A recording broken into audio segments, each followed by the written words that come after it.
Hello. Screen share and start. देखो भाई, अब हमको क्या काफी तरह के ज्ञान मिलते हैं। Blockchain, crypto currency, bitcoin, Ethereum, ये वो, इस पूरे टंडे को आज खत्म ही कर रहे हैं अपन। इसका नाम है क्रिप्टो एनार्की, लेकिन जनरली स्पीकिंग ब्लॉकचेन नाम देते हैं। ब्लॉकचेन किस चिड़िया का नाम है? पहली बात, ब्लॉकचेन क्या है ये समझने के लिए टेक्निकल टॉपिक्स काफी सारे हैं, आराम से समझ सकते हैं, कुछ खास नहीं है। 1900 1970 के करीब जब कंप्यूटिंग चला करती थी ढंग से, तब सेंट्रल सर्वर हुआ करते थे क्योंकि वो काफी महंगे थे। तो आपको कुछ भी कंप्यूटर पे मतलब कैलकुलेट करनी है, आप साइंटिस्ट हो या कोई बड़ा बिजनेस हो, तो आप बाकायदा किसी बड़ी कंपनी के कंप्यूटर पे जाते थे, उसको किराए पर लेते थे, उसको यूज करते थे, वापस आते थे। उसके बाद लोगों के मन में सपना आया कि भाई पर्सनल कंप्यूटिंग होनी चाहिए, हर किसी का छोटा कंप्यूटर होना चाहिए जो घर पे रख सके। ठीक है, रखो। फिर सपना आया कि वो सारे कंप्यूटर आपस में जुड़ करके बातचीत करने लग जाए, तो उसको हम इंटरनेट कहेंगे। Very well. उसके बाद क्या हुआ कि वो जो पर्सनल कंप्यूटर्स थे वो हर किसी के पास में आने लगे। हर कोई अपने कंप्यूटर पे इंटरनेट का सर्वर सेट नहीं कर सकता है क्योंकि वो थोड़ा सा टेक्निकल हो जाता है। स्टीव जॉब्स, माइक्रोसॉफ्ट वाला बंदा, अपना बिल गेट्स, उन्होंने क्या चालू किया? उन्होंने अम, उन्होंने चालू किया कि जैसे क्लिक करो, क्लिक करने पे खुलता है, वो सिंपल है। कमांड टाइप करो और उसमें कुछ होगा, वो थोड़ा सा हार्ड। तो जैसे क्लिक करने वाले लोग जो कि कंप्यूटर साइंटिस्ट नहीं थे, उनकी जो संख्या थी वो बढ़ती चली गई।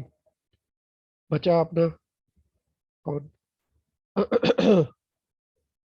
जब ऐसे यूजर बढ़ते गए जो सिर्फ कंप्यूटर के जो दिया गया वेबसाइट है या जो कंप्यूटर से होने वाली बातचीत है उसका सिर्फ उपयोग करते हैं, तो सिर्फ यूजर एक जगह इकट्ठा हो गया और सिर्फ यूजर ही यूजर हो गए। तो एक तरफ सिर्फ सर्वर ही सर्वर इकट्ठा होने चालू हो गए, जो लोग सिर्फ कंप्यूटर चलाते हैं। तो अब पहले इंटरनेट का सपना था, लोग अपना अपना सर्वर और अपना अपना कंप्यूटर इंटरनेट पे चलाएंगे और इंटरनेट की परिभाषा होगी कंप्यूटरों का नेटवर्क। वो इंटरनेट की परिभाषा किताबों में ही रह गई है। असली इंटरनेट की परिभाषा आज की डेट में जिसको दुनिया यूज कर रही है वो ये है कि एक सर्वर होता है और उसमें लोग यूजर के रूप में जाते हैं। आप और मैं जब इंटरनेट यूज करते हैं तो फेसबुक भी इंटरनेट है, गूगल भी इंटरनेट है। तो ऐसा नहीं होता है कि मेरे को फेसबुक पे मेरे और आपसे, अगर आप मेरे फेसबुक पे फ्रेंड है तो मैं आपके कंप्यूटर से बात कर रहा हूँ, नहीं। हम दोनों फेसबुक के सर्वर से बात करते हैं। फेसबुक का सर्वर डिसाइड करता है इनको आपस में कितनी देर में बात करानी है, किसको किसकी पोस्ट दिखानी है। ये सब ताकत जो है वो उस सर्वर के हाथ में है। तो वो क्लाइंट सर्वर इंफ्रास्ट्रक्चर जिस तरह से क्रिएट हुआ है, उससे तरह तरह की समस्याएं आप देखते ही हैं कि कोई भी किसी का अकाउंट सस्पेंड कर सकता है। प्लस आजकल तो वो भी आ रहा है कि बच्चों को मैनिपुलेट कर रहे हैं, अ, इस तरह से एडिक्टिव बनाते हैं आने वाला जो डेटा होता है उसको, कि आप मोबाइल की स्क्रीन पर ही लगे रहें, उससे फिर डिप्रेशन और इस टाइप की चीजें होती हैं। तो अब क्लाइंट सर्वर मार्केट से बाहर निकल गए, पुराने उसी स्वप्न को पुनर्स्थापित करने की आवश्यकता है। उसमें से उसको एक कहते हैं डिस्ट्रीब्यूटेड कंप्यूटिंग या डिसेंट्रलाइज कंप्यूटिंग। दोनों अलग अलग चीजें हैं लेकिन हमारे पर्पस के लिए कुछ ज्यादा खास फर्क नहीं पड़ता है। हम किसी भी नाम से बोले, कंप्यूटर साइंस वाला किसी भी नाम से बोलेगा तो उसको उसकी बैंड बजेगी। हम लोग बोल सकते हैं इसको डिसेंट्रलाइज कंप्यूटिंग बोले तो ज्यादा सही है। ब्लॉकचेन का अगर हम देखें तो मान लिया आपका कंप्यूटर है, मेरा कंप्यूटर है, सबके पास में अपने अपने कंप्यूटर है। हम आरबीआई के कंप्यूटर में जाकर के वहाँ अपना या central bank of India, SBI, इनके सर्वर में जाकर के अपने अकाउंट्स की डिटेल टाइप करते हैं, वहां से हमको पैसे का एक्सेस मिलता है। तो वो लोग उसकी फीस चार्ज करते हैं अपने हिसाब से। फिर गवर्नमेंट के ऊपर होता है कि वो चाहे तो अकाउंट बंद करे, चाहे आपका डेटा चुराए, चाहे आपके अकाउंट के पासवर्ड्स लीक हो, आपके हाथ में कुछ नहीं है। आपको किसी लैंडलॉर्ड को जैसे रेंट देना पड़ता है, वैसे उन रेंट सीकिंग ऑर्गेनाइजेशन को रेंट देना पड़ता है। और आपके पास में चॉइस भी नहीं है, क्योंकि अगर आप सेंट्रल बैंक ऑफ इंडिया में जाएंगे, वहाँ आपको ना स्टाफ पसंद आया, ना वेबसाइट पसंद आई, ना आपको इंटरेस्ट रेट पसंद आई, तो आप कहते हैं कि मैं सेंट्रल बैंक में अकाउंट नहीं खुलूंगा। आप चले जाते हो आईसीआईसीआई बैंक में, वहाँ भी सेम ही चीज़ है। तो आपके पास में रियल चॉइस नहीं है, आपके पास में रेगुलेटेड चॉइस है। तो एक मेरे ऊपर बोर्ड लगा हुआ है, मेरा नाम है, उस पर भरोसा करो। उसको छोड़ा कहाँ जाओगे? किसी और बोर्ड पे कहीं नाम लगा हुआ है, उस पर भरोसा करो। This is not real choice. Real choice है मैं अपने हिसाब से अपना क्रिएट करूं, बाकी लोग भी अपने हिसाब से अपना क्रिएट करें। देश में बैंकिंग लाइसेंसेस है आज के डेट में, तो कोई भी अपना खुद का बैंक चालू नहीं कर सकता है। इसी तरह से अगर आप बाकी इंडस्ट्रीज में भी देखें, तो ये इसी टाइप की लिमिटेशंस है, जहाँ पर कैपिटल नहीं होने की वजह से, या फिर आ, गंदी बिजनेस प्रैक्टिसेस की वजह से कंपटीशन नहीं आ पाता है, या फिर कस्टमर्स को बांध करके रखा जाता है कि तुमने मेरा एक बार प्रोडक्ट यूज कर लिया तो तुमको बार बार यूज करना ही पड़ेगा। इन सब से अगर हम, क्योंकि हर चीज फिजिकल भी होती है, और उसकी एक मेटा लेयर या फिर इंफॉर्मेशन लेयर भी होती है। तो जब हर चीज कंप्यूटर पे जा रही है, तो क्यों ना हम कंप्यूटर पे कंट्रोल वापस स्थापित करें, और फिर इन जो फिजिकल चीजों से हम बंधे हुए हैं, उनसे अपने आप को मुक्त करें। क्योंकि ये लोग इंटरनेट अगर बंद नहीं करते हैं, या फिर हम लोग अपना खुद का इंटरनेट बनाते हैं, तो इनके हाथ में कुछ रहेगा नहीं। पावर फिर से यूजर्स के हाथ में आएगी, हमारा शोषण होना बंद होगा। तो हर कोई अपना अपना सर्वर चलाए और उसको आपस में मैनेज करे। इसको हम ब्लॉकचेन कहते हैं। सही में। हाँ, क्योंकि अगर ये नहीं है, तो फिर वो है, और वो सही नहीं है। ठीक है। कई चीजों में सही हो सकता है, अगर आपको दूसरों का शोषण करना हो, या फिर खूब सारे लोगों को एक साथ कोऑर्डिनेट करना हो, लोगों को डिसीजन नहीं लेना हो। लेकिन आजकल लोग अपना डिसीजन लेना पसंद करते हैं, क्योंकि वो ज़्यादा फास्ट तरीके से काम होता है। अभी भी अगर लोग प्रेशर नहीं डालते, तो शायद एसबीआई कभी अपने खाता बही वाले, हाथ से लिखने वाले अकाउंट वाले चक्कर से कभी आगे बढ़ता नहीं। उनका मन करे तो वो तो अपने ही ढर्रे पे चलते रहेंगे, कोई इतना इनिशिएटिव लेगा नहीं। तो ये ब्लॉकचेन इत्यादि जो शब्द है, ये फैला करके हमको चिपकाए जाते हैं। इसके चक्कर में पड़ना नहीं है। ब्लॉकचेन डिस्ट्रैक्शन है, मार्केटिंग है। क्योंकि पहले एक अजूर और माइक्रोसॉफ्ट, आईबीएम, ये सब अपने अपने प्रोजेक्ट बेचने के लिए बोलते थे कि हमारा बिटकॉइन या बिटकॉइन खराब है, ब्लॉकचेन अच्छा है। देखो कितने सारे कॉइन हैं, तो इन सब के चक्कर में मत पड़ो। हमारा हमारा ब्रांड है ना, ऊपर नाम लिखा हुआ, उसका ब्लॉकचेन लो। तो ये तो फ्रॉड है। मार्केटिंग जो है, ये फ्रॉड फ्रॉड है इनकी। अब इसके आगे बढ़ोगे तो सच्चाई ये है कि जैसे ही आप इस सेंट्रलाइज स्ट्रक्चर से, इस केंद्रीकृत ढांचे से बाहर जाते हो, तो विकेंद्रीकरण हो जाता है। लेकिन वो विकेंद्रीकरण नहीं होता, वो एनार्की आती है। एनार्की मतलब अराजकता। इतने सारे कॉइन्स है, इतनी सारी ब्लॉकचेन्स हैं, इतने सारे डिस्ट्रीब्यूटेड नेटवर्क है, हर कोई अपना खुद का नोड चला सकता है, खुद की करेंसी बना सकता है। फिर क्या होगा, आगे क्या होगा? तो इस स्लाइड को तो आपने इतनी देर में शायद पढ़ ही लिया होगा, फिर भी तो क्रिप्टो एनआरकी हमारे सामने आएगी। जो जानते हैं उसको भूल जाओ, जो मार्केट में बातें चलती है अपना इसका टॉपिक थोड़ा सा अलग है। डीप में जाकर के एक बार में भी इस टॉपिक को खत्म करना चाहते हैं। अधूरा ज्ञान पूरा करना है, शुरू से शुरू करना है, बहुत जरूरी है।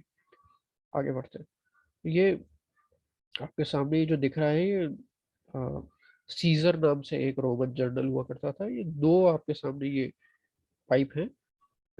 एक बाहर से पूरी तरह से कवर है, एक नीचे ये खोखला है। तो इस खोखले वाले के अंदर अगर आप एक छोटी शीशी डालें तेजाब की, और बाहर जो इसका पोर्शन है ये वाला, इसके ऊपर अगर आप अपना संदेश लपेट दें, और इस राइट हैंड साइड वाले जो पाइप है, उसको लेफ्ट हैंड साइड वाले के अंदर डाल दें, जो कि फिट होता है, तो फिर इस तरह से आप उसको डालेंगे, ये मैकेनिज्म बना हुआ है बाहर। आप इसके लेफ्ट हैंड साइड वाले की तरफ देख सकते हैं, इस पे खूब सारे बने हुए हैं ये अल्फ़ाबेट्स। एक लाइन में खूब अल्फ़ाबेट्स हैं, दूसरे लाइन में भी अल्फ़ाबेट है, 27 अल्फ़ाबेट। ये है 5 लाइन्स में 27 मल्टीप्लाइड बाय 5। तो ये बहुत कम प्रोबेबिलिटी है कि आप तुक्का लगा पाएंगे इसको खोलने की। और अगर आपने गलत तुक्का लगाया तो ये अंदर की जो आपकी तेजाब की शीशी आपने डाली थी इसके अंदर, वो टूट जाएगी। और चारों तरफ जो आपने ये इसके कागज पे अपना संदेश लिख करके भेजा था वो डिस्ट्रॉय हो जाएगा। अब इसको अंदर डाल दिया, पासवर्ड सेट कर दिया। अगर पुराने लोगों ने कभी कोई वॉल्ट खोला हो या फिर ऐसे पासवर्ड ऐसे ट्रेक ट्रेक करके कभी खोला हो, तो वो इसी तरह से काम करता है। ये ये, ये सन 0 से भी पहले की बात है।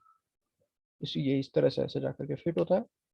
तो अभी अगर आप इसको फिट करेंगे और इसको ले जाएंगे, तो ये उस समय यूज आता था क्योंकि एक जर्नल है वो पहाड़ के उस तरफ है, एक जर्नल है जो पहाड़ के इस तरफ है, बीच में एक घाटी है, घाटी के इधर भी एक पहाड़ है, उधर एक किला है, उस पर दोनों जर्नलों को अटैक करना है। तो आपस में कन्वर्सेशन के लिए संदेश वाहक को भेजेंगे। संदेश वाहक गलती से पकड़ा गया और किसी ने पता कर लिया कि ये बैटल का प्लान बन रहा है हमारे खिलाफ, तो प्लान अगर दुश्मन के हाथ लग गया तो आप गए। तो इससे अच्छा ये है कि आप अपने प्लान की रिकवरी नहीं उसके हाथों हो पाए। तो दोनों जर्नल्स के पास ही वो पासवर्ड है, सिंपल सी बात, काम खत्म। इसको हम कहते हैं इनक्रिप्शन या कूट लेखन। ये कभी आप पजल सॉल्व करते हैं तो उसका ओरिजिन यही है। आप अपनी सीक्रेट लैंग्वेज बनाते हैं ताकि सामने वाले को जब तक उसके लैंग्वेज का सिंटेक्स्ट पता नहीं हो कि वो किस तरह से बनी हो, उसको क्रैक नहीं कर पाता। ये इस तरीके से काम करता है। आगे बढ़े तो ब्लॉकचेन से हमको क्या फर्क पड़ता है, ये इसी टाइप की चीज है। अगर आप ये जो मैकेनिज्म देख रहे हैं ना, ये पहले फिजिकल होता था। इसके लिए आपको ये पीतल का मैकेनिज्म बनाना पड़ा, इसके अंदर तेजाब डालना पड़ा, फिर कागज डालना पड़ा। तो कौन इतनी झंझट ले, तो हम लोग डेटा शेयर करते थे अपना। एसबीआई को पता चलने दो हमारे पास में कितना पैसा है, उनको 1000 कॉल करने दो इंश्योरेंस बेचने के लिए। हम मार्केट में जाते हैं, अपना प्राइवेसी रखते नहीं है, क्योंकि पुलिस है ना बचाने के लिए। तो हम पुलिस पे रिलाय करते हैं, तो पुलिस पे रिलाय करते हैं तो आपको टैक्स देना पड़ता है। टैक्स देना पड़ता है, पुलिस पे रिलाय भी करते हैं। तो कोई गुंडे तो है नहीं जिनको हम हफ्ता के रूप में देते रहे। तो पूरे एरिया का एक गुंडा है, उसको पुलिस बोलते हैं। उसको टैक्स देना पड़ता है, और वो टैक्स की रेटें ऊपर नीचे दाएं बाएं किसी भी तरह से बढ़ती रहती है। वो एफिशिएंट रूप से काम नहीं करते। अपनी सोसाइटी में कोई भी प्राइवेट रूप से अगर हम सिक्योरिटी हायर करते हैं तो हम उसका रिटर्न ऑन इन्वेस्टमेंट देखते हैं, फिर सोचते हैं हमको कितने बंदे लगाने हैं नहीं लगाने। पुलिस, गवर्नमेंट, मिलिट्री, इन सब के साथ में ऐसा नहीं हो पा रहा है। वो लोग किस तरह से सरकार चलाते हैं आपको कुछ नहीं पता। हमारे हाथ में कुछ भी नहीं है आज की डेट में, क्योंकि ये अपना जानकारी बचाए रखने का जो तरीका है वो काफी कॉस्टली था। अब लेकिन कंप्यूटर आ गए। कंप्यूटर में ये पूरा मैकेनिज्म जो है ना, ये आप कोड करके क्लियर कर सकते हो। लेकिन आपको इस तरह से सोचना है कि ये जो कोडिंग है ना, इसको क्रैक करने पर वो आपका जो मैसेज है वो डिस्ट्रॉय करने की जरूरत ही नहीं। आप ये सोचो, ये जो 5 लाइनें हैं, इसकी जगह 500 लाइनें हो, ठीक है? तो 27 मल्टीप्लाइड बाय 500, इतना बड़ा नंबर है। और आगे ले जाओ, ठीक है? आप ले जाओ, कंप्यूटर को क्या फर्क पड़ता है, आप इस नंबर को आगे ले जाओ। उस पासवर्ड को गैस करने में ब्रह्मांड की मृत्यु, जो कोल्ड डेथ जिसको कहते हैं, करोड़ों करोड़ों खरबों साल बाद में होगी, वहां तक हो जाएगा तो भी गैस करने की अच्छी खासी प्रोबेबिलिटी नहीं मिलेगी। और आपने वैसे ही 500 फाइलें और खड़ी कर दी, तो 500 में से कौन सी फाइल सॉल्व करे चोरी करने वाला, उसको ये बात पता नहीं चलेगी। तो आप ये जो मैकेनिज्म था ना, ये कंप्यूटर में आप आराम से क्रिएट कर सकते हो, और आपको सही में अंदर तेजाब की बोतल डालने की जरूरत ही नहीं।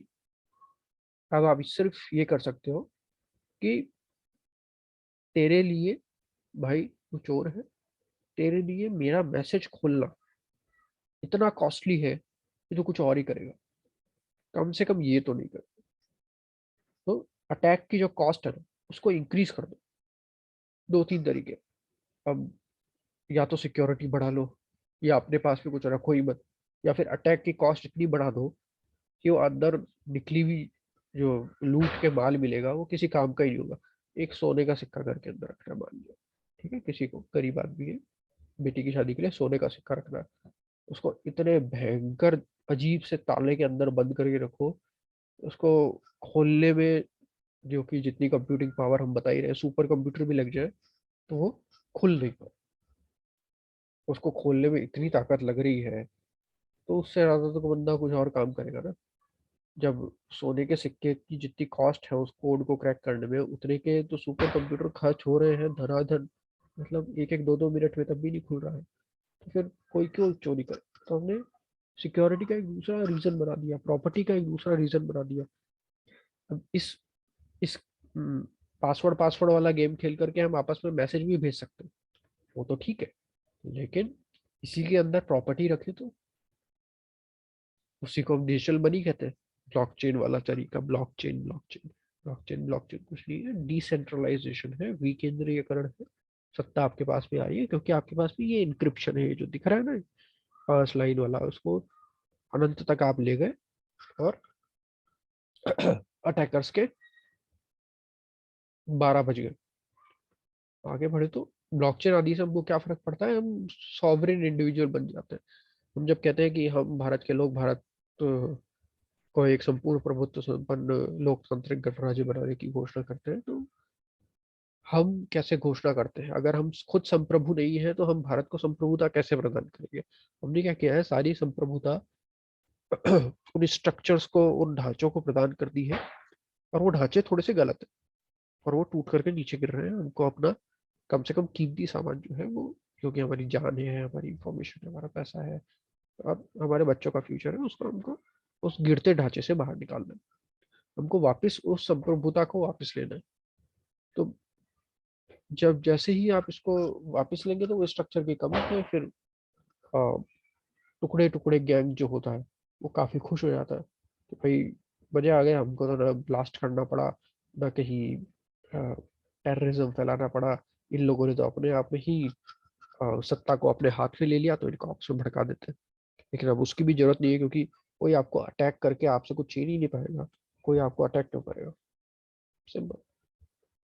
स्वमेव उम्र के यानी कि संस्कृत में कहा जाता है, ना अभिषेको न संस्कार है, सिग्ध से कीर्यवन है, विक्रमजित स्तव्यस्य स्वमेव उम्र के इंद्रता, कि ना अभिषेक होता है उसका, ना कोई संस्कार किया जाता है, सिंह बस वन में रहता है। बस वन में रहने की वजह से उसको लड़ना पड़ता है, जूझना पड़ता है, जीतना पड़ता है, और इस तरीके से ही अपने आप में ही उस शेर का राज्याभिषेक हो जाता है। तो आज हमारे साथ में सिचुएशन ये है कि अगर हम पुराने ढर्रे और ढांचे के साथ में टिके रहेंगे तो हमारी हालत बुरी तरह से खराब होने वाली है। हम चाहें या ना चाहें, ये कूटनीतिक अराजकता या क्रिप्टो एनार्की हमारी तरफ आ रही है, तो हमको इसमें इन्वेस्ट करना ही पड़ेगा, ये आवश्यक भावी है। तो चाहो या ना चाहो, आपका राज तिलक हो चुका है। अब आप प्रजा नहीं हो, हर कोई अब राजा है। और अच्छी सिचुएशन नहीं होती है अगर आप प्रिपेयर्ड नहीं हो तो। कम से कम खुद को संभालना है आपको, दूसरों को नहीं संभालना। हम ये सब वोटिंग नहीं करोगे कि आप देश में क्या होगा, नहीं नहीं नहीं, अभी खुद के लिए वोटिंग है, सारी जिम्मेदारी है आपकी। आप पुलिस की जिम्मेदारी आपकी है, मिलिट्री की जिम्मेदारी आपकी है, बैंक की जिम्मेदारी आपकी है, गवर्नमेंट भी आप हो, कंप्यूटर सिक्योरिटी भी अब आपको देखनी है। किसी किसी बैंक को आप बोल नहीं सकते भैया मेरा पैसा किसी ने उड़ा लिया, मेरे को रिफंड करो, नहीं नहीं नहीं नहीं नहीं। जैसे ही आप ब्लॉकचेन विकेंद्रीकरण की दुनिया में आते हो, क्रिप्टो एनर्जी में आते हो, सारी जिम्मेदारी आपकी खुद की हो जाती है। चाहो या ना चाहो, आपका रास्ते तक हो गया। कि जो क्रिप्टो एनर्जी है ना, ये एक्चुअली लोगों ने इसको इमेजिन कर लिया था कि ये होकर के रहेगा। तो इसके काफी सोपान, चरण या स्तर होते हैं, या स्टेजेस की जगह हम इसको कंपोनेंट्स भी कह सकते हैं।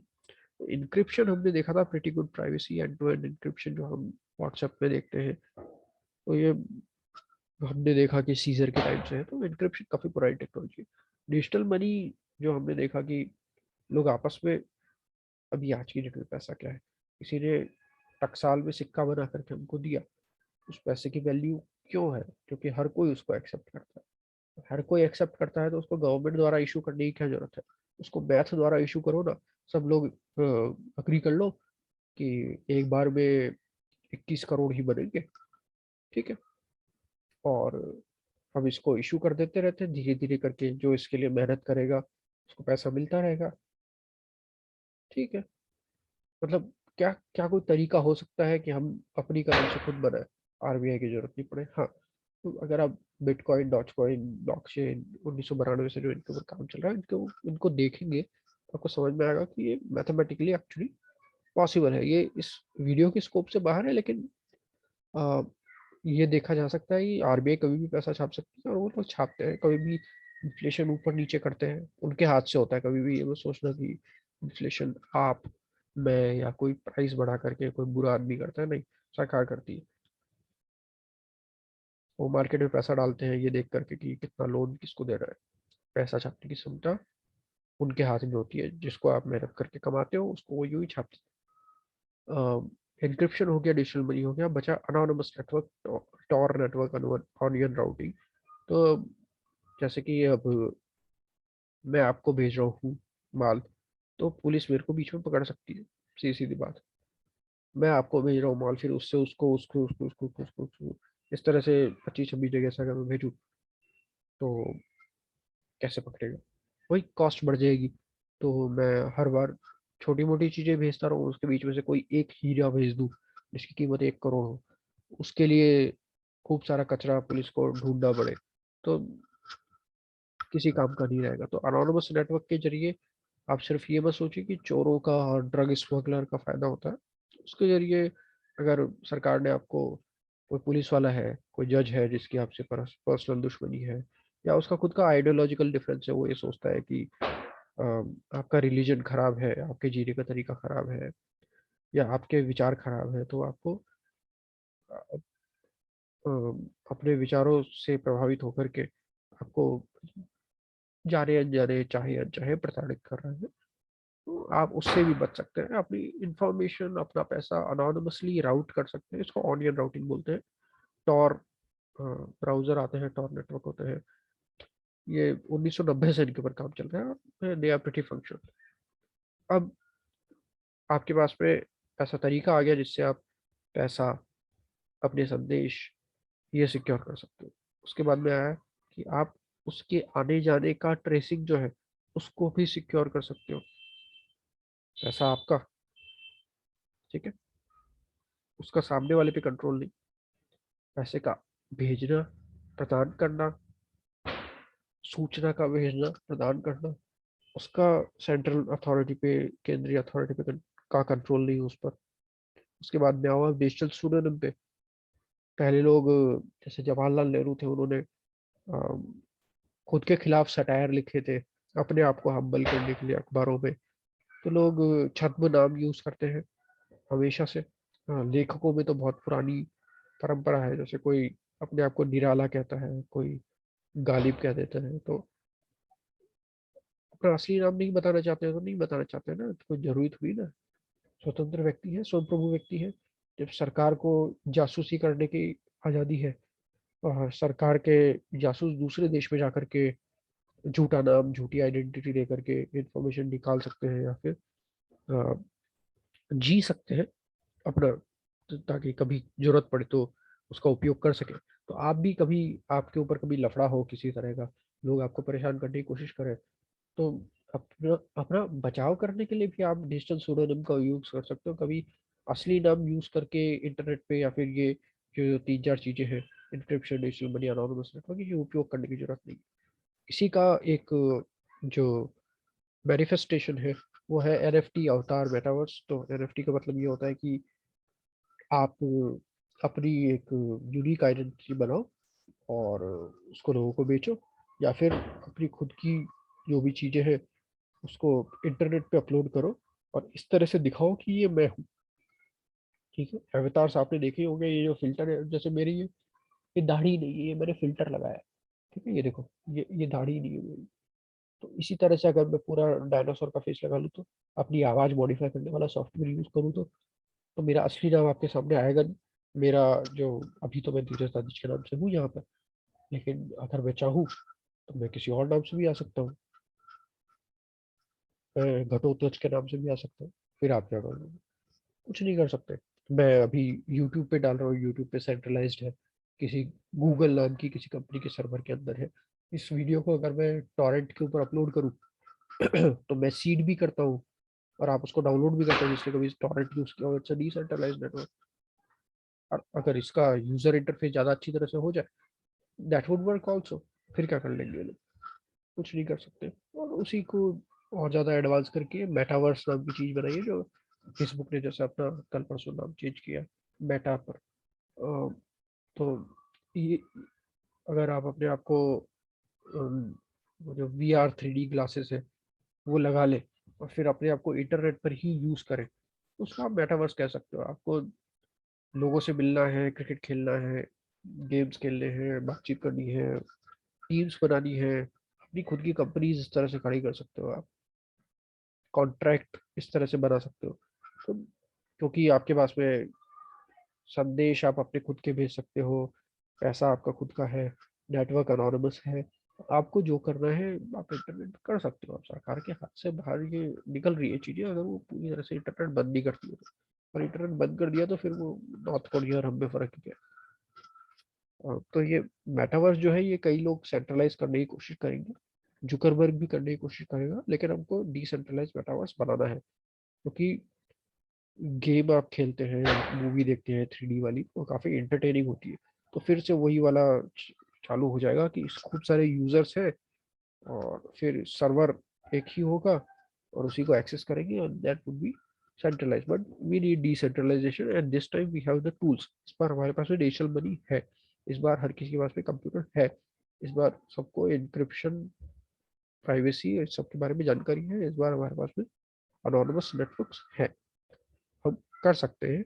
और जितना पैसा और जितना attention digital creators, normal animation सीखने वाले घर में बैठ करके यूट्यूब पे, वो जितना अच्छा मेटावर्स क्रिएट कर सकते हैं उतना फेसबुक नहीं कर पाएगा। वो सेंट्रलाइज्ड चीज है। जीरो नॉलेज प्रूफ का क्या मतलब होता है? थोड़ा सा टेक्निकल है। मेरे पास में दो पेन है, एक नीला एक लाल, लेकिन आप कलर ब्लाइंड। कलर ब्लाइंड मतलब आपको रंग समझ में नहीं आता है। लेकिन तो मैं आपको प्रूव कैसे करूं कि एक नीला है एक लाल है? क्योंकि आपको दोनों ही काले दिख रहे हैं। तो फिर आप अपने किसी एक दोस्त को बोलते हो कि भाई या तो तू देख ले। वो ट्रस्टेड थर्ड पार्टी हो गया, जैसे कि RBI, SBI, फेसबुक है, तो वो किसी और पे भरोसा करना होगा। या फिर आप एक काम करो, आप ये दो पेन मेरे से लो, पीठ के पीछे रखें, ठीक है, और आपने उनको चेंज किया, ठीक है, और आपको पता है कि आपने चेंज किया कि नहीं किया, आपने सामने रखा, बोला बता इसमें से कौन सा लाल है और कौन सा नीला है। तो मैंने बता दिया कि बिल्कुल दिखता है। आपके आपको नहीं दिखता है, लेकिन आपको पता है कि आपने चेंज किया है कि नहीं किया, ठीक है। तो आपको रंग पता करने की जरूरत नहीं है, ये जानने के लिए कि दोनों चीजें अलग अलग है कि नहीं। लेकिन ये तुक्का भी तो हो सकता था, तो आपने ये चीज वापस कर, मैंने वापस सही बताया। और इसको करते गए करते गए करते गए करते गए, कंप्यूटर्स के लिए यही चीज करना बहुत आसान होता है। फटाफट फटाफट खूब सारी करते जाओ, इट्स ऑलमोस्ट सर्टेन कि आप इस तरह की चीजों तक पहुंच जाओगे। जीरो नॉलेज प्रूफ इससे भी ज्यादा एडवांस चीज है, उसमें हम अभी नहीं जाएंगे। लेकिन मैं सीधा एप्लीकेशन बनाता हूँ एक बार। आप कभी घर के लिए लोन लेने के लिए किसी बैंक पे अप्लाई करेंगे तो आपको अपने इनकम के सर्टिफिकेशन इत्यादि देने पड़ते हैं। सर्टिफिकेशन के लिए फीस देनी पड़ती है, आपको अपनी इनकम डिस्क्लोज करनी पड़ती है, डिस्क्लोज करनी पड़ती है, तो उसका सर्टिफिकेशन भी आवश्यक होता है। तो अब सर्टिफिकेशन कौन देता है? सरकार देती है। सरकार आते ही एक ट्रस्टेड पार्टी आ गई, ट्रस्टेड पार्टी आ गई तो उसको टैक्स चाहिए, टैक्स चाहिए तो वो आपके जीवन के ऊपर कंट्रोल कर सकती है, क्योंकि उसके पास में धनाधन पैसा आता है और उसकी कोई अकाउंटेबिलिटी होती नहीं है। वापस वही समस्या पर हम आ जाते हैं। जीरो नॉलेज प्रूफ क्या करता है? सामने वाले को आपकी इनकम, आपकी सब बैंक अकाउंट और ये सब वेरीफाई करना है, तो आपका जो भी क्रिप्टो का वॉलेट है उसको वो देखेगा और उसको सारी चीजें पता चल जाएगी। गलत बात, हमको अपनी जानकारी अपने पास में रखनी है। तो वो कंप्यूटर से पूछ सकता है कि क्या इसके पास में इतना है। समझ रहे हैं आप? कंप्यूटर बोलेगा हाँ जितना आप चाहते हो उतना है, एंड दैट्स इट। आपको रिवील करने की जरूरत नहीं, आपको अपनी आइडेंटिटी भी बताने की जरूरत नहीं। सोचिए अगर आपके पास में जीरो नॉलेज प्रूफ हो, ठीक है, आप जैसे ही किसी बार में दारू खरीदने जा रहे हैं, 18 साल की उम्र होनी चाहिए, आपको अपनी आइडेंटिटी नहीं बतानी, क्योंकि चोर उचक के आपके पीछे ला करके लग सकते हैं, क्योंकि सुरक्षा की जिम्मेदारी आपकी है, वो अपनी आइडेंटिटी बताना नहीं चाहते। तो आप क्या करोगे, जीरो नॉलेज प्रूफ वाला कार्ड दिया, वो सिर्फ ये प्रूव करेगा कि आप 18 साल के हो। ये गवर्नमेंट वाला एग्जाम्पल है, गवर्नमेंट किस तरह से जीरो नॉलेज प्रूफ यूज कर सकते हैं, लेकिन आप इसको इंटरनेट पर भी यूज कर सकते हैं। मेरे को ये बताने की जरूरत नहीं मेरे पास में कितना पैसा है और मेरे पास में कौन कौन सा पैसा है और मैंने कब कब उसका यूज किया, क्योंकि लोग देख सकते हैं कि इसको ये माल तब बेचा था, तब इसने इस तरह से इस करेंसी का यूज किया था, इतने बजे यूज किया था, तो उस समय दिन होगा, तो ये बंदा इस जगह पे रहता है। इस तरह से तुक्केबाजी हो सकती है, उन तुक्केबाजियों को आप पूरी तरह से अवॉइड कर सकते हो अगर आपके पास जीरो नॉलेज प्रूफ है तो। इससे सुरक्षा में वृद्धि होती है और बिना खुद की पर्सनल इंफॉर्मेशन दिए सामने वाले के साथ में पूर्ण रूप से ट्रस्ट के साथ में आप ट्रांजैक्शन कर सकते हो। शानदार चीज, मतलब सामने वाले को सच बताए बिना सामने वाला आप पर भरोसा कर सकता है, सामने वाले को हर चीज बताए बिना, सामने वाले को बताए बिना सामने वाला आप पर भरोसा कर सके। Thumbs up. इससे इकोनॉमी बढ़ेगी, साइबर इकोनॉमी, मेटावर्स वाली, एनएफटी, अवतार्स, डिजिटल मनी वाली। रेपुटेशन, रेपुटेशन से तात्पर्य ये है कि आज के डेट में हम अपना नाम बनाते हैं। वो जो ब्रांड है ना ऊपर, मेरी दुकान, उस ब्रांड के भरोसे लोग जाते हैं। रेपुटेशन अब आप इंटरनेट पे बनाएंगे और उसकी वैल्यू होगी। अभी मैं धीरज अदिश के नाम से वीडियो रिकॉर्ड कर रहा हूँ, चेंज करो, ठीक है। जो कौन सा दूसरा नाम मिल सकता है, घटोत्कच लिया एक बार, ठीक है। मैं हूँ घटोत्कच, मुझे मुझको मेरी ही मैया ने पाला, छोटा भीम, ठीक है। अब मैंने ऐसा वीडियो बनाया, घटोत्कच वाला मास्क लगाया, घटोत्कच नाम लिखा हुआ आ रहा है इधर, घटोत्कच नाम से एक चैनल है। अ, तो उसकी रेपुटेशन बनेगी तो लोग मेरी क्वालिटी के कंटेंट की देखेंगे, फिर उस पे उनको कंट्रीब्यूट करना होगा तो करेंगे, मुझसे बातचीत करनी होगी करेंगे, क्योंकि अ, मैं अपने इस टॉपिक के बारे में ज़्यादा जानता हूँ। अगर मैं एंटरटेनर हूँ तो भी मैं अपनी रेपुटेशन बना सकता हूँ छद्म नाम या डिजिटल सूडोनिम के ऊपर, एंड यूजिंग जीरो नॉलेज मैं कहीं भी अपनी आइडेंटिटी रिवील किए बिना सर्विसेज यूज कर पाऊंगा। तो अभी जैसे शाहरुख खान का बेटा कोकेन के केस में पकड़ा गया, तो क्या उसके साथ में कुछ बुरा इस वजह से होगा कि क्योंकि वो शाहरुख खान का बेटा था? वैसे तो कुछ 1 लाख रुपए देकर के आप फ्री हो जाने चाहिए, लेकिन क्या पूरा ड्रामा, पूरा कोर्ट कचहरी का लफड़ा, पूरा न्यूज़पेपर्स में आर्टिकल्स इत्यादि, फिर कोई पागल व्यक्ति आकर के उसके ऊपर हमला करे तो क्या कर लोगे? कुछ नहीं कर सकते। रेपुटेशन आप डिजिटल सूडोनिम के साथ में मिक्स करोगे और उसको zero knowledge anonymous network digital money के साथ में यूज करोगे, क्योंकि आपके पास में एन्क्रिप्शन है, then it's a cyber economy, it's a different cyber economy, and it is not centralised, it is decentralised.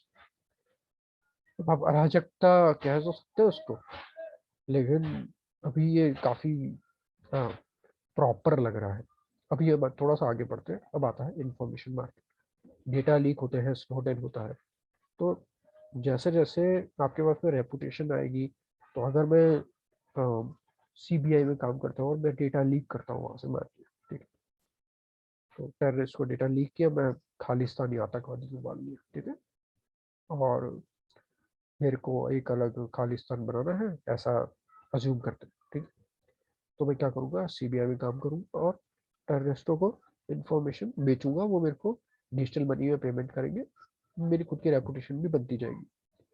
ऐसा सिर्फ एक जगह नहीं, ऐसा हर एजेंसी, हर गवर्नमेंट डिपार्टमेंट में होगा, ऐसा मिलिट्रीज के साथ में होगा, ऐसा बैंक्स के साथ में होगा, ऐसा कंपनीज के साथ में होगा। कोई कंपनी बिड करने जा रही है और तो उसके अंदर की इंफॉर्मेशन दूसरी कंपनी को मिल जाए, तो वो देखेगी कि हाँ इतने लोगों की कॉस्ट इतनी है, इनके पास में ये माल आ रहा है, तो ये इतने रुपए की बिड लगाएंगे, इससे ज़्यादा का नीलामी में नहीं लगाएंगे, तो ये वाली पार्टी जो है वो इस बंदे को जो इंफॉर्मेशन लीक कर रहा है उसको पैसे देने को रेडी होगी।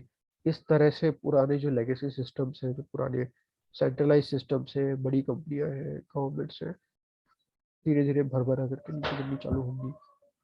ब्लैक मार्केट की तरह जैसे ही इंफॉर्मेशन मार्केट आएंगे वैसे ही ब्लैक मार्केट चालू हो जाएंगे, क्योंकि पहले इंफॉर्मेशन मार्केट आता है उसको बनाना थोड़ा सा इजी होता है। ब्लैक मार्केट जैसे आता है वैसे जैसे आपके पास इसको थोड़ी चीज़ों से और जोड़ना पड़ेगा। ये सिर्फ कंप्यूटर कोड नहीं होता है ब्लैक मार्केट। आपके पास में ड्रोन है मान लिया, काम खत्म। मेरे पास में अगर इतना सा ड्रोन है उसमें मेरे को कोकेन बेचनी है शाहरुख खान के लड़के को, चलो ना, उसको बोलते हैं कि भाई तू किसी जंगल में जा, कहाँ तक पुलिस उसको पकड़ेगी? मेरे ड्रोन के थ्रू ने मैंने मैंने डिलीवरी करी, हो गया काम। और अब तो लोगों को, हाँ, एंटरटेनमेंट है वो तो ऑनलाइन चाहिए ना, तो ब्लैक मार्केट उसका भी होगा। अभी जैसे अफगानिस्तान के आतंकवादी हैं जो तालिबान वाले, वो अगर ब्लैक मार्केट के थ्रू डिजिटल पेमेंट बिटकॉइन का यूज करके अगर कश्मीरी आतंकवादियों को AK-47 भेजना चाहेंगे तो ड्रोन के थ्रू भेज सकते हैं। बीच में सरकारें कहाँ कुछ कर लेगी, क्योंकि आप पहले तो आतंकवादी सीमा पार करता था उसको गोली मार सकते थे, अब तो ड्रोन है, ड्रोन उड़ा दो, कुछ फायदा होगा नहीं, आगे बढ़ो। इन सब चीजों को अगर आप एक साथ जोड़ते हो तो फिर सरकारें हैं उनका पतन चालू होता है। सरकारों का पतन चालू होना सॉवरेन इंडिविजुअल या संप्रभु व्यक्तित्व को बढ़ाता है। इससे आता है काइक्लोस ऑफ, ये प्लेटो गलत है एक्चुअली, और प्लॉसियस नाम था उसका। उसने कहा था कि ये ईसा से 96 साल पहले की बात है। तो उसने कहा था कि अराजकता होती है, अराजकता के बाद में लोग किसी राजा को चुनना चाहते हैं कि भाई ये सब जो हर कोई हर किसी को काट रहा मार रहा है उसकी जगह किसी राजा को चुनो जो हर जगह ऑर्डर या फिर व्यवस्था स्थापित कर सके। राजा के आने के बाद में राजा हर चीज संभाल नहीं पाता है खुद, वो अपने नीचे कुछ विश्वस्त लोग स्थापित करता है, उनको एरिस्टोक्रेट बोलते हैं। वो एरिस्टोक्रेट आपस में धांधलियां करते हैं, खुद के पावर गेम्स खेलते हैं, खुद को राजा बनाने की कोशिश करते हैं, और सत्ता एक्चुअली उन्हीं के हाथ में होती है। वो धीरे धीरे ओलिगार्की या फिर सूट वूट की सरकार, जो कि राहुल गांधी बार बार कहते हैं, उसमें परिवर्तित होनी चालू हो जाती। फिर अ, इस तरह के सूट बूट की सरकारें होती है तो ओलिगार्की के बाद में फिर ऑकिलार्की आनी चालू हो जाती है, जिसमें एक गरीब तबका होता है, एक अमीर तबका होता है, जिसमें शोषण की परंपरा चालू हो जाती है। इस तरह का शोषण होता है जैसे कि ईस्ट इंडिया कंपनी के साथ में होता था, क्योंकि ईस्ट इंडिया कंपनी के शेयर होल्डर भारत की जनता की दर में जाते थे। तो फिर सब लोग चिल्लाते करते हैं, आंदोलन करते हैं, आंदोलन के द्वारा फिर डेमोक्रेसी यानी कि लोकतंत्र आता है। लोकतंत्र में फिर जिसके पास में ज्यादा वोट होते हैं वो कम वोट वालों की बैंड बजाता है, तो ज्यादातर लोग टैक्स पे नहीं करते हैं, टैक्स पेयर है, हमारी बैंड बजती है। तो जो अब जो डेमोक्रेसी है वो मॉब रूल यानी कि भीड़ के शासन में परिवर्तित हो गई है। भीड़ का शासन हमेशा अराजकता का परिचायक होता है। तो सरकार जैसे आज हम देख रहे हैं कि भीड़ के शासन के थ्रू चल रही है, कोई सेंस बनता नहीं है किसी भी चीज का, तो समझदार व्यक्ति क्या करे? तो समझदार व्यक्ति उस सिस्टम को एग्जिट कर जाता है। समझदार व्यक्ति जैसे जैसे सिस्टम को एग्जिट करता है, बेवकूफ व्यक्ति उस सिस्टम को चला नहीं पाता है, तो वापस से हम अराजकता की सिचुएशन में आ जाते हैं। अराजकता के बाद में फिर से साइकिल चालू होता है, तो उसको काइक्लोस नाम दिया था प्लॉसियस ने। अराजकता हुई तो फिर राजा की डिमांड उठेगी। लेकिन अभी हम कौन से साइकिल के तरफ है, ये हर किसी का अलग ओपिनियन हो सकता है, लेकिन इस थ्योरी के हिसाब से जो हम अभी आज पढ़ रहे हैं क्रिप्टो एनार्की की, उसके हिसाब से हम काइक्लोस के मॉब रूल के बाद में जो एनार्की आती है उसकी तरफ है। और अगला जो मोनार्की होगी वो माइक्रो मोनार्की होगी, हर कोई स्वयं का राजा या स्वयं के शासन के अंदर रहेगा। तो कोलैप्स ऑफ गवर्नमेंट इनएविटेबल है, अवश्यम भावी है। इस थ्योरी के हिसाब से मेरी ऑब्वियसली कोई प्रिडिक्शन नहीं है, नहीं हुआ तो क्या कर लोगे? नेक्स्ट क्या करें, यही है क्रिप्टो एनार्की के बारे में। बाकी सब जो नेक्स्ट चीजें हैं वो बस इसी का एक्सप्लेनेशन है। एनक्रिप्शन अपन समझ ही चुके हैं। डिजिटल मनी, वैसे ये जो चीजें हैं ना जो प्रेजेंटेशन में अभी दिख रही है, ये सब मैं इसलिए बोल रहा हूँ ताकि अपन को पता चले कि ये सब नई चीजें नहीं, इसके ऊपर काफी टाइम से काम चल रहा है। तो बड़े लोग जो होते हैं उम्र में वो सोचते हैं कि ये नए लोगों की कोई नई चीज है, नए लोगों की नई चीज नहीं है, बहुत पुराने टाइम से काम चल रहा है। ई कैश डेविड चम ने 1983 1983 में बनाया था। 1997 में how to make a mint national security agency United States ने बनाई। बी मनी 1998 वही ने। निक जाबो ने बिट गोल्ड बनाया 1998 में। डिजिटल मनी से आगे बढ़े तो उसमें काफी चीजें यूज आती है। Proof of work, reusable proof of work, blockchain, decentralisation, distance scarcity, double spending problem, reinvention of time. ये सब चीजें मैं इसलिए बोल रहा हूँ क्योंकि आप चाहें तो इनको गूगल कर सकते हैं या फिर इसके ऊपर कोई और वीडियो टॉपिक हम लोग बना सकेंगे। Anonymous networks, onion routing, technically आप गूगल करके देख सकते हैं। डिजिटल सूडोनिम, तुम्हारा नाम क्या है, बसंती, तो बसंती असली नाम होना जरूरी नहीं है। वीरू जय असली नाम होना जरूरी नहीं है, कुछ भी नाम रख सकते हैं। डिजिटल सूडोनिम के बाद में एनएफटी, ये हम देख रहे हैं कि किसी व्यक्ति ने अपना खुद का नाम यूज नहीं किया। ये माइक विंकलमैन, हमको नाम पता है लेकिन कोई ज्यादा जरूरी नहीं है, कुछ और भी हो सकता था। पीपल नाम से इसने बेचा तो कलाकृतियां इंटरनेट पे बिक रही है। पहले हर चीज हमको फिजिकल दुनिया में, भौतिक दुनिया में खरीदनी होती थी, अब हम छात्र दुनिया में, डिजिटल दुनिया में उसको खरीद सकते हैं। हमारा सारा इंटरटेनमेंट नेट पर ही है। आप अभी भी इसको किसी स्क्रीन पर देख रहे हो, कहीं जाकर के आप नाटक नहीं देख रहे हो। तो हमारी दुनिया जो है वो फिजिकल पर बेस्ड है। फिजिकल काफी खर्चा खर्चा पैदा करने वाला है और बहुत इनएफिशिएंट है। हमको अ, क्यों वही 3 चैनल देखने जो आते हैं, क्यों वही 500 चैनल देखने क्यों आते हैं। हम क्यों नहीं किसी और कलाकार को देखें जो अ, शायद बेंगलुरु में रहता हो लेकिन हमको वो टॉपिक पसंद है, तो यूट्यूब पे देखो। तो ऐसा विकेंद्रीकरण हमको पसंद है और वो स्क्रीन के थ्रू काफी ज्यादा होने की संभावना है। इसलिए दुनिया को उस तरीके से रीऑर्गेनाइज करने की जरूरत है, उस तरीके से पुनर्स्थापित करने की जरूरत है। अवतार, ये जो दिख रहा है आपको, ये फेसबुक पर काफी लोगों ने देखा होगा इस तरह से। आप अपना अवतार चूज कीजिए, तो ये उनका मार्केटिंग का फंडा है। मेटावर्स आप देख ही चुके हैं, आप इसके ऊपर गूगल कर सकते हैं, यूट्यूब पे वीडियो देख सकते हैं। ये जो नीचे ये जो दिखा था, ये जो बंदा है दूसरा, जो मार्क जुकरबर्ग नहीं है, ये एक मूवी है रेडी प्लेयर वन। ये आपको देखनी चाहिए, अमेजोन प्राइम पे मिलते हैं। जीरो नॉलेज प्रूफ हमने समझाई दिया, रेपुटेशन समझाई दी, इन्फॉर्मेशन मार्केट बताई दिए, ब्लैक मार्केट बताए। इसके थोड़ा सा एक टॉपिक में ले लेता हूँ क्योंकि ये काफी अच्छा डायग्राम था। स्टेट अप्रूवल एक कॉलम है। स्टेट अप्रूवल का मतलब होता है जो सरकार कहती है होना चाहिए। अगर आप लेफ्ट हैंड साइड में देखें नीचे की तरफ, एक है मॉरल, एक है इमोरल, नैतिक अनैतिक। नैतिकता हर किसी की पर्सनल होती है, लेकिन एक नैतिकता का आयाम जो हम गारंटी के साथ में कह सकते हैं कि दूसरों का नुकसान न करे या दूसरों को हानि ना पहुंचाए।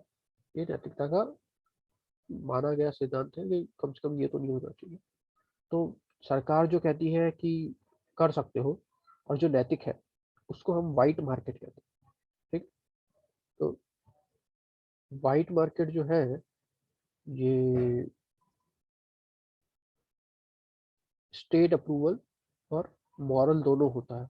इसके अंदर आप जो लीगल अपना एम्प्लॉयमेंट करते हो, लीगल बिजनेस करते हो, जिन सामग्री पे टैक्स लगता है, जो सामग्री ऐसी है जो जीएसटी इत्यादि के अंतर्गत आती है, जो कि सरकारी रूप से अलाउड है, उसको हम वाइट मार्केट कहते हैं। ये ग्रे मार्केट क्या होता है? ग्रे मार्केट मॉरल है पूरी तरह से। ठीक है, हर किसी को हर काम करने की इजाजत होनी चाहिए, लेकिन सरकार बोलती है अगर तुमने हमको पैसा नहीं दिया इस काम को करने के चक्कर में, तो हम तुम्हारे ऊपर दंड का प्रावधान रखेंगे। ये अनैतिक नहीं है, लेकिन सरकार द्वारा आपके ऊपर भारारोपण है। तो अगर आप किसी को लिया, आपको किसी 14 साल के लड़के को आपने काम पे रख लिया, और या जिसको नहीं रखना चाहिए था, या फिर आपने पीएफ अकाउंट नहीं खोला अपने एम्प्लॉयज की, क्योंकि बोल रहे हैं कि हमको तो नकद चाहिए सर, हमारे घर में पैसे की आवश्यकता है, आप ऑफ द बुक्स उनको रख रहे हो, तो that's illegal, but that's not immoral. तो आपके सामग्रियां हैं वो आप बिना टैक्स का आदान प्रदान किए आप बेच रहे हो, तो सरकार को जबरदस्ती क्या है?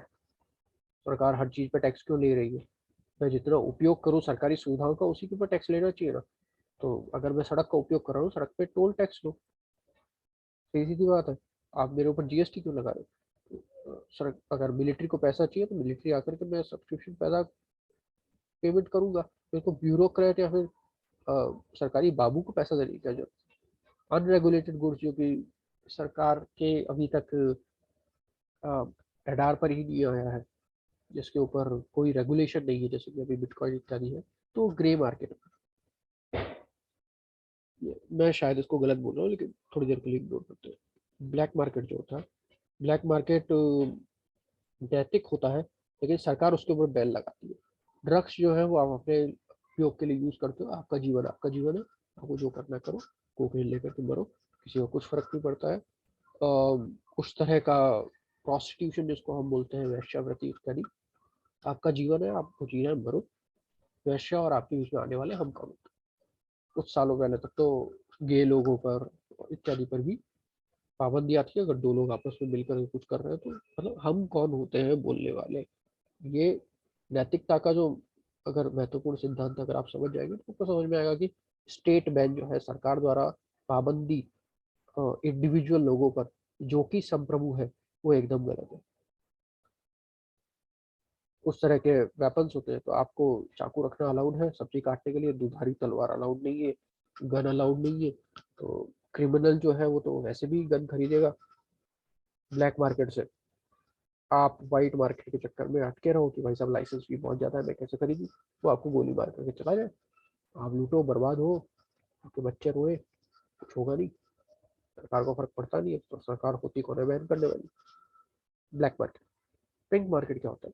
पिंक मार्केट सरकार जो होती है ना, वो अलाउ करती है। उसको लगता है कि अभी जो करंट स्ट्रक्चर है जिसमें हमको लोगों को मैनेज करना है, जो हमारा तरीका है, संविधान, बड़ी संसद, बड़ा विधान परिषद, ब्यूरोक्रेसी, नौकरशाही इत्यादि, उसके अंतर्गत हमको दूसरों पर भारारोपण टैक्स के रूप में करना पड़ेगा। हमको कई लोग पकड़ करके रखने पड़ेंगे। यूएपीए नाम से एक कानून है जो 180 दिन तक आपको न्यायिक हिरासत में रख सकता है बिना कोई एक्सप्लेनेशन दिए। कई कई लोग तो 7-7 साल तक रहे हुए हैं, आजकल वो चेंज हुआ है पिछले साल। ऐसे खूब सारे कानून आते हैं, आप गरीब आदमी कहाँ ढूंढता रहेगा। तो अगर बेल आपने 1 करोड़ की रख दी और आप गरीब हो, तो इसका मतलब वो तो आपके लिए जेल है और अमीर आदमी के लिए फ्री है। और वॉर है तो कई बार जो लोग होते हैं वो अपने राजनीतिक फायदे के लिए चालू कर देते हैं वॉर। जैसे कि पाकिस्तान में अगर हम देखें, तो अपने राजनीतिक फायदे के लिए वो लोग युद्ध इत्यादि चालू कर सकते हैं। अमेरिका की जो युद्ध के सामान बेचने वाली कंपनियां हैं, वो भी ऐसी चीजें फंड कर सकती है, तो हमको क्या पता। तो वैसे भी इमोरल है ना, आप दूसरों पर क्यों, जब तक आप पहला वॉर नहीं करो तब तक ठीक है। रिटेलिएशन के लिए, आपके बचाव के लिए आप कुछ भी कर सकते हो, लेकिन हमला जो है वो हमेशा सरकार से अप्रूव तो होता ही है ऑब्वियसली। और वो दूसरों पर अपनी इच्छा का आरोपण भी है, जो कि अनैतिक है। इम्प्रिजनमेंट, सरकार कौन होती है आपको जेल में रखने वाली? आपने किसी का बुरा किया, वो आपका बुरा करे ना, आपकी सरकार बीच में क्यों आती? आपको जेल में रखने का मतलब है कि आपके ऊपर, आपका जीवन ही आपका अगर पैसा है तो आपके ऊपर खूब सारा दंड लगाया जा रहा है, आपका मूवमेंट जो है वो रोका जा रहा है। अलाउड नहीं होना चाहिए। सरकार कौन होती है बीच में रोकने वाली? सामने वाला, आपस में दो लोग सेटल करो। पहले तो सेटलमेंट होते ही थे। मौताना और इसको बोलते हैं हमारे राजस्थान में, दक्षिणी भागों में कोई गलती से मर जाता है तो अब मर गया तो उसको वापस थोड़ी ना लाओगे। सरकार को क्या इन्वॉल्व करना, तो वो क्षतिपूर्ति के रूप में पैसा देते हैं। और समाज जो है वो आपस में इसको डिस्कस कर लेता है। छोटे समाज को, छोटे स्तर के समाज को आपस में डिसाइड करने तो वो कैसे अपने आप को रेगुलेट करना चाहते हैं।